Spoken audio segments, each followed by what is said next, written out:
Assalamualaikum warahmatullahi wabarakatuh. Untuk adik-adik kelas 12 di seluruh Sulawesi Selatan. Apa kabar kalian semua?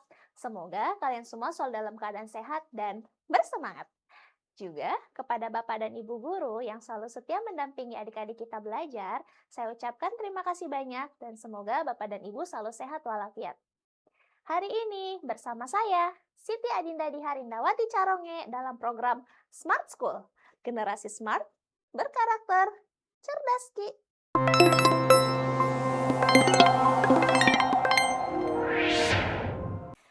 Oke, hari ini kita akan membahas tentang prediksi tes kemampuan akademik untuk bahasa Indonesia tingkat lanjut. Kira-kira soal seperti apa ya yang akan kita hadapi hari ini?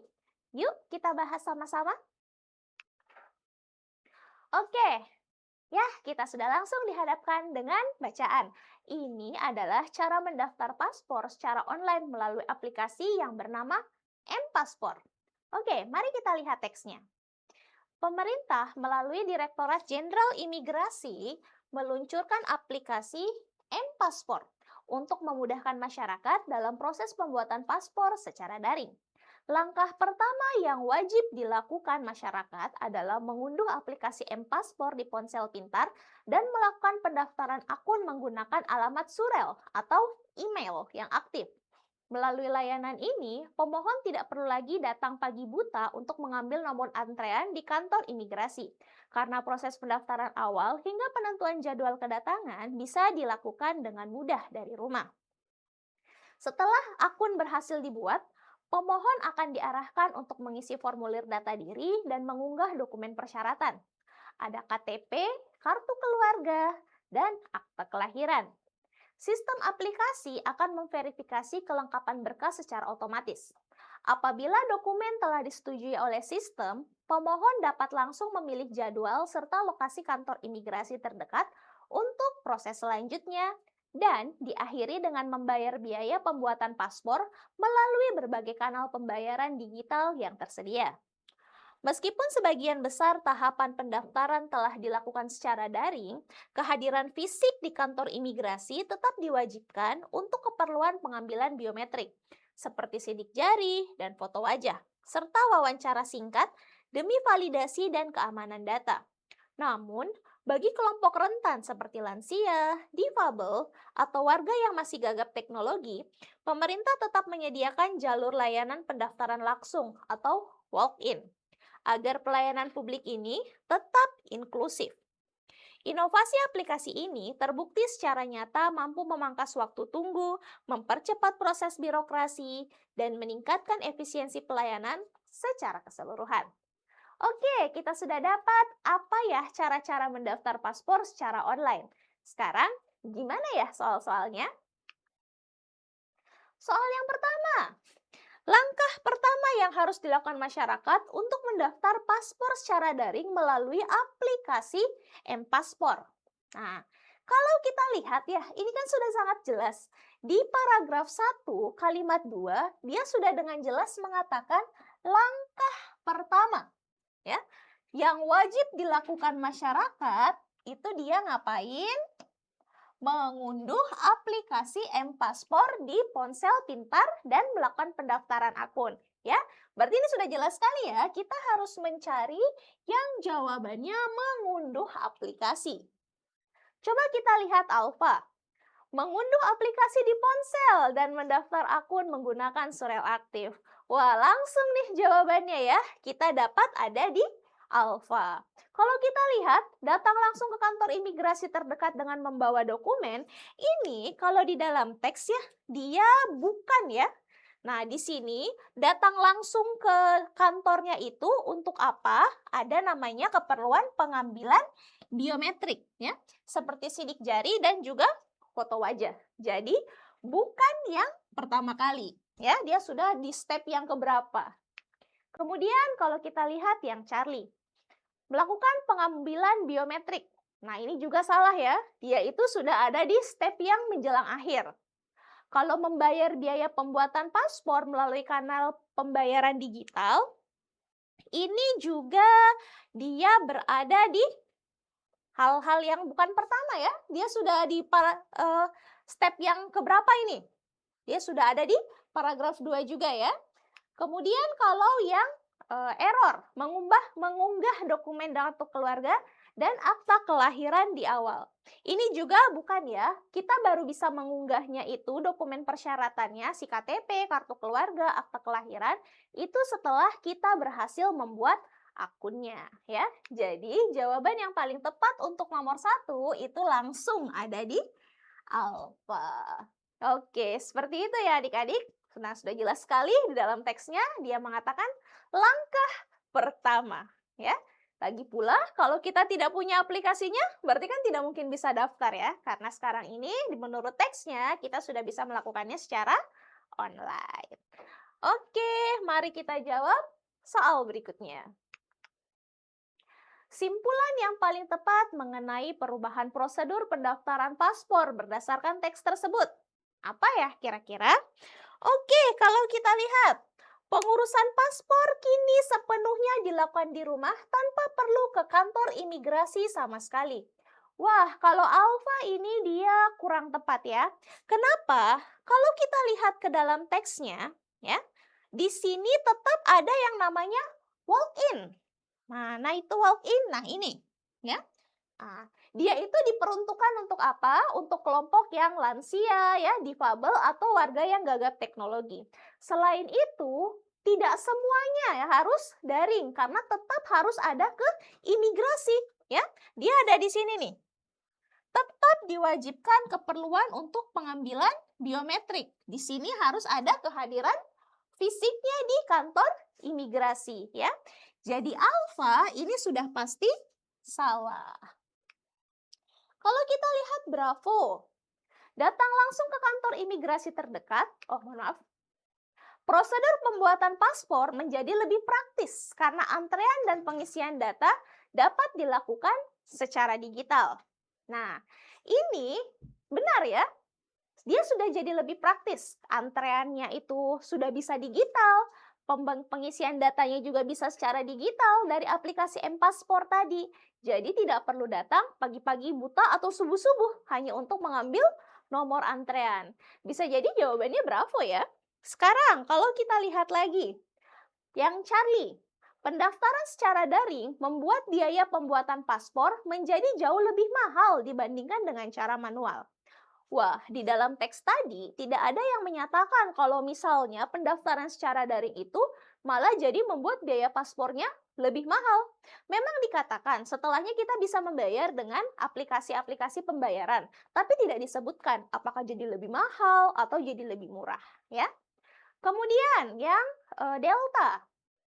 Seluruh masyarakat dari segala usia diwajibkan menggunakan jalur digital tanpa ada pengecualian.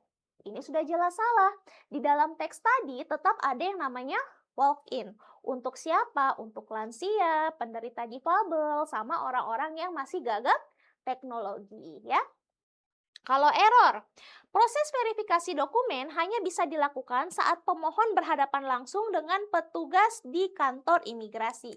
Nah, ini juga kurang tepat ya, karena dia verifikasinya itu sudah otomatis oleh sistemnya. Nih di paragraf 2 dia mengatakan hal demikian, ya. Setelah akunnya dibuat, diarahkan untuk mengisi formulir ya secara online, lalu kemudian sistemnya memverifikasi kelengkapannya secara otomatis. Jadi tidak harus bertatap muka ya. Jadi untuk soal nomor 2 ini dia jawabannya ada di Bravo. Oke, seperti itu ya cara menjawabnya. Nah, sekarang mari kita jawab untuk soal nomor 3. Alasan pemerintah tetap menyediakan layanan pendaftaran langsung atau yang namanya walk-in meskipun sudah ada M-Paspor. Kira-kira alasannya apa ya? Coba kita lihat. Alfa, menambah jumlah kapasitas antrean harian di kantor imigrasi. Di dalam teks tidak disebutkan hal demikian, ya. Lalu Bravo, karena sistem pembayaran digital yang disediakan sering mengalami gangguan. Ini juga tidak disebutkan di dalam teks. Lalu Charlie, untuk melayani warga yang ingin paspornya dicetak lebih cepat dari jadwal. Wah, ini juga tidak ada ya di dalam teks tadi. Dan yang terakhir, delta. Oh, delta untuk mengakomodasi kelompok rentan dan masyarakat yang masih gagap teknologi. Wah, ini benar ya yang delta. Kelompok rentan itu kan contohnya tadi ada lansia sama penderita difabel. Lalu masyarakat yang gagap teknologi atau kurang paham sama teknologi juga boleh pendaftaran layanannya secara langsung. Bisa jadi jawabannya delta ya.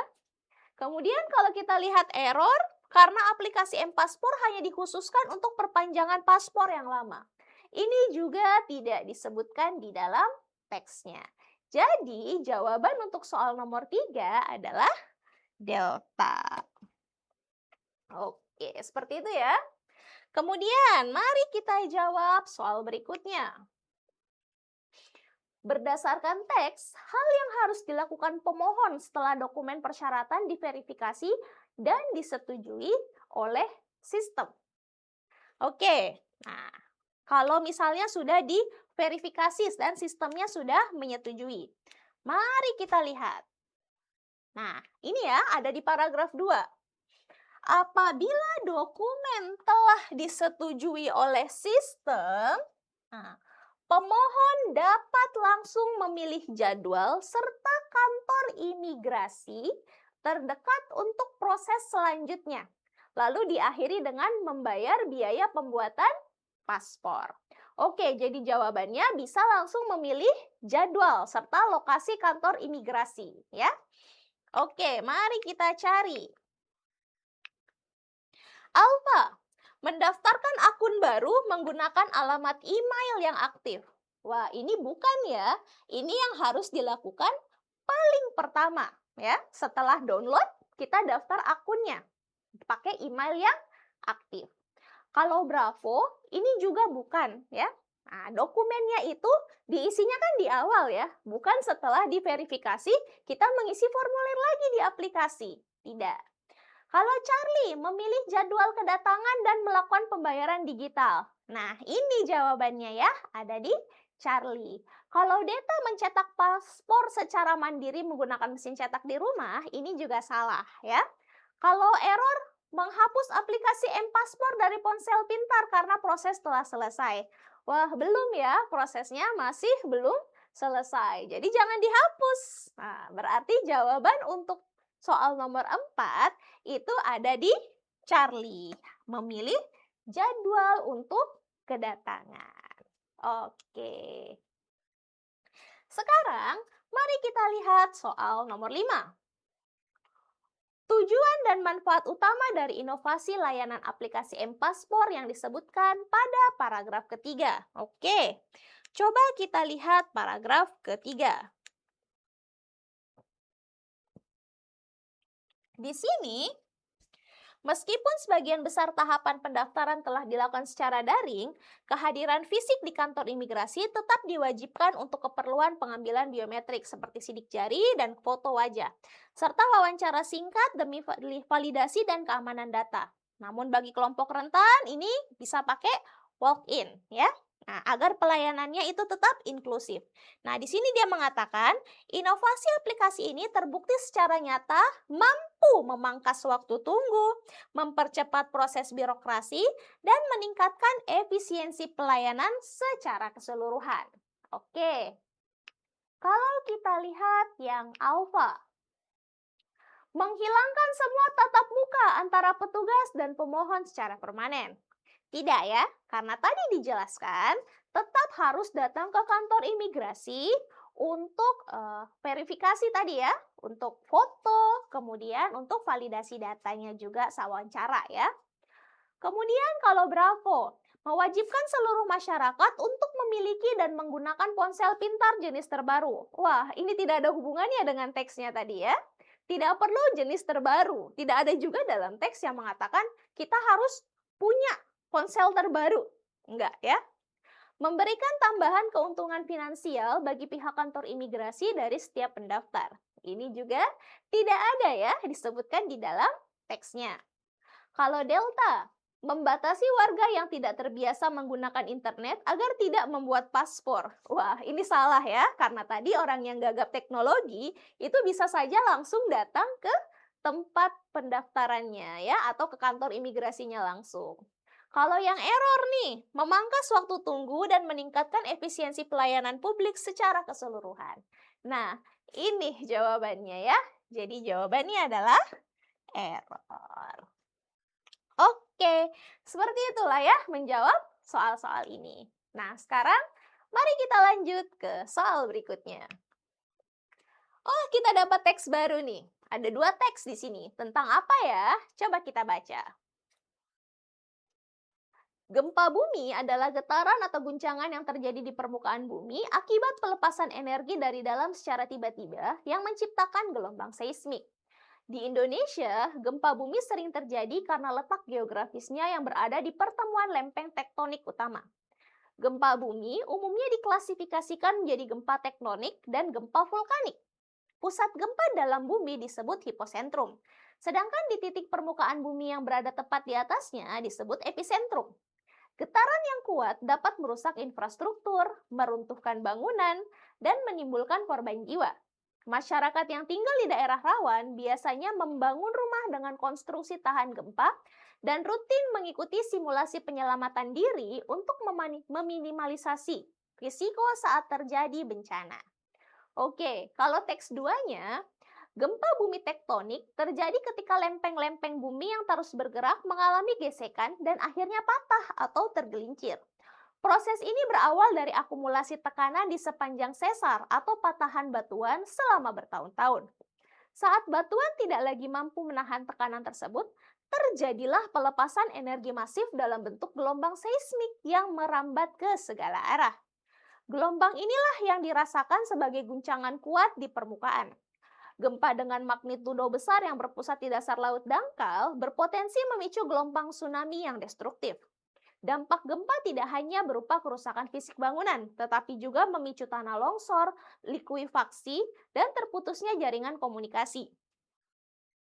Untuk mengurangi dampak bencana, dilakukan pemantauan aktivitas seismik secara real-time menggunakan seismograf, serta diseminasi informasi peringatan dini. Oke, kita sudah tahu ya, ada 2 teks di sini dan membahasnya tentang apa saja.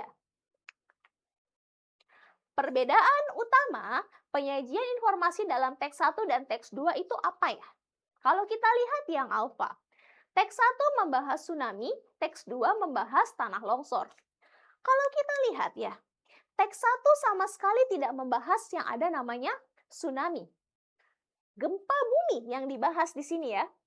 Untuk tsunami, tanah longsor itu dia ada di teks 2. Tetapi itu adalah salah satu akibat yang terjadi setelah gempa bumi, ya. Jadi alfa itu salah. Kemudian bravo. Teks 1 bersifat naratif, sedangkan teks 2 bersifat argumentatif. Ini sudah jelas salah, ya.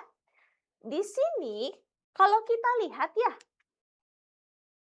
ini kan tidak ada argumen sama sekali ya kalau kita lihat mau di paragraf 1 sama di paragraf 2 ya. Dan ini juga tidak ada narasi ya dari A sampai Z.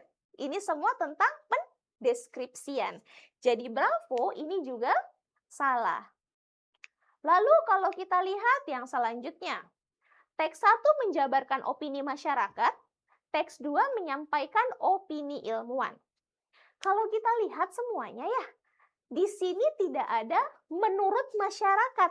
Ini semua berdasarkan datanya ya. Nah, artinya ini juga yang Charlie tidak tepat. Kalau delta, teks 1 menjelaskan urutan waktu kejadian masa lalu. Sedangkan teks 2 memprediksi kejadian masa depan. Nah, kalau kita lihat ya di sini, ini bukan tentang waktu ya. Apa yang terjadi sebelum sama apa yang terjadi sesudahnya. Jadi jawaban paling tepatnya teks 1 itu tentang pengertian dan klasifikasi gempa, teks 2 itu proses terjadinya gempa. Kalau kita perhatikan ya di teks 1 juga, di sini dia menjelaskan gempa itu apa sih maksudnya? Ya. Kemudian gempa itu terbagi atas berapa sih atau klasifikasinya? Ya. Lalu di teks 2-nya tadi, di sini dia ada tentang proses terjadinya dari gempa bumi. Ya, di sini dia sudah jelas sekali di kalimat pertamanya. Gempa bumi terjadi ketika lempeng-lempeng. Ya, jadi jawaban untuk nomor ini adalah error. Teks 1 mendeskripsikan pengertian dan klasifikasi, teks 2 menjelaskan proses terjadinya gempa. Oke, sekarang kita lihat untuk soal nomor 7. Dari kedua teks tersebut, informasi yang paling relevan digunakan untuk membuat simulasi edukasi mitigasi bencana gempa bumi. Apa ya? Alfa. Oke, prosedur penyelamatan diri saat guncangan dan sistem peringatan dini. Wah, bisa jadi ini langsung jawabannya ya.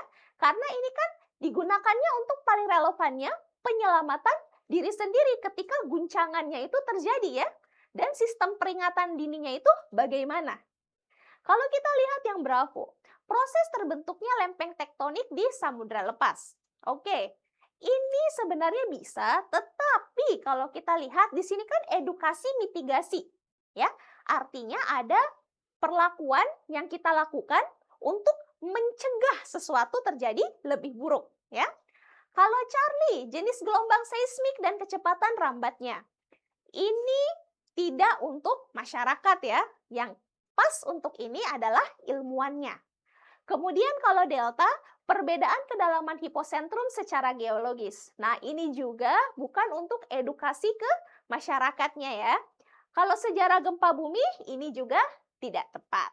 Jadi jawaban yang paling tepat adalah untuk prosedur penyelamatan diri saat guncangan dan sistem peringatan dini. Oke, sekarang mari kita lanjut ke soal berikutnya. Berikut ini simpulan yang paling tepat terkait persamaan kedua teks, yaitu apa ya?